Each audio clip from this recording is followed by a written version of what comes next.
My movies ടോക്കിലേക്ക് എല്ലാവർക്കും സ്വാഗതം.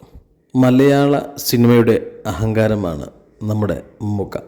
അദ്ദേഹത്തിൻ്റെ കൂടെ ചെറിയ ഒരു ക്യാരക്ടറാണെങ്കിൽ പോലും അഭിനയിച്ച് ഫലിപ്പിക്കാൻ ആഗ്രഹമുള്ള ഒരുപാട് നടന്മാർ ഇന്ന് മലയാള സിനിമയിലുണ്ട്. മമ്മൂക്കയുടെ അനിയനായി അഭിനയിക്കുന്നവരാണെങ്കിലും മമ്മൂക്കയുടെ ജ്യേഷ്ഠന്മാരാണെങ്കിലും അനിയത്തിമാരാണെങ്കിലും ഒരുപാട് കഥാപാത്രങ്ങളെ നമ്മൾ കണ്ടറിഞ്ഞതാണ്. മമ്മൂക്കയുടെ അമ്മയായി അഭിനയിക്കുക എന്നുള്ള നേട്ടത്തിൽ വളരെ ഭംഗിയായി അവതരിപ്പിച്ച ഒരു അമ്മ കഥാപാത്രമാണ് ഇവർ. ഫഹദ് ഫാസിൽ നേരത്തെ അഭിനയിച്ച പാച്ചവും അത്ഭുത വിളക്കും എന്ന സിനിമയിലൂടെ അമ്മ കഥാപാത്രമായി വന്നവരാണ് ഇവർ.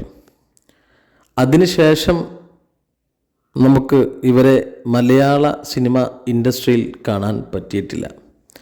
ബിലാൽ എന്ന് പറയുന്ന മമ്മൂക്കയുടെ ലെജൻഡ് കഥാപാത്രമായ ബിഗ് ബി എന്ന സിനിമയിലൂടെ ബിലാൽ എന്ന് പറയുന്ന കഥാപാത്രമായി വന്ന മമ്മൂക്കയുടെ ഒരു അമ്മയുണ്ടായിരുന്നു. ആ അമ്മയായിരുന്നു നമ്മൾ മലയാള സിനിമയിൽ ഒന്നുകൂടി ബൗൾഡായിട്ട് മുന്നേ നമ്മൾ ചർച്ച ചെയ്യപ്പെട്ടിരുന്ന ഒരു അമ്മയായിരുന്നു അവർ.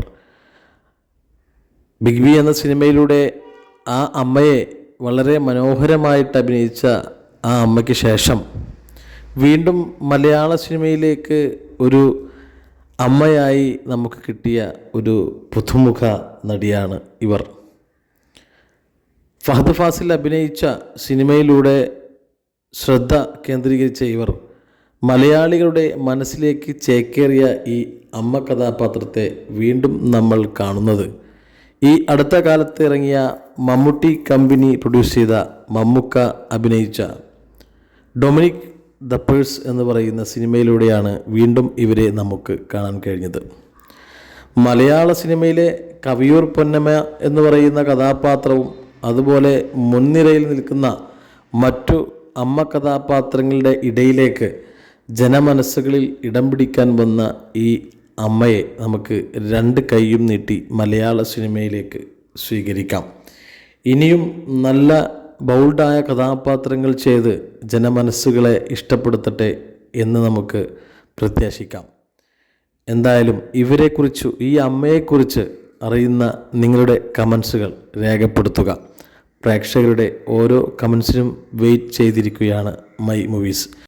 ഇത്രയും ഭംഗിയുള്ള അഭിനയത്തിൽ ഇത്രയും ലൈവായി അഭിനയിച്ചു പോകുന്ന ഈ അമ്മ ഇനിയും മമ്മൂട്ടിയുടെയും ലാലേട്ടൻ്റെയും മറ്റു മുൻനിര നായകന്മാരുടെയും നായികമാരുടെയും അമ്മയായി മലയാള സിനിമയിൽ നീണാൽ വാഴട്ടെ. കാത്തിരിക്കാം ഇവരുടെ പുതിയ കഥാപാത്രങ്ങൾക്ക് വേണ്ടി, പുതിയ സിനിമയ്ക്ക് വേണ്ടി. Signing off my movies.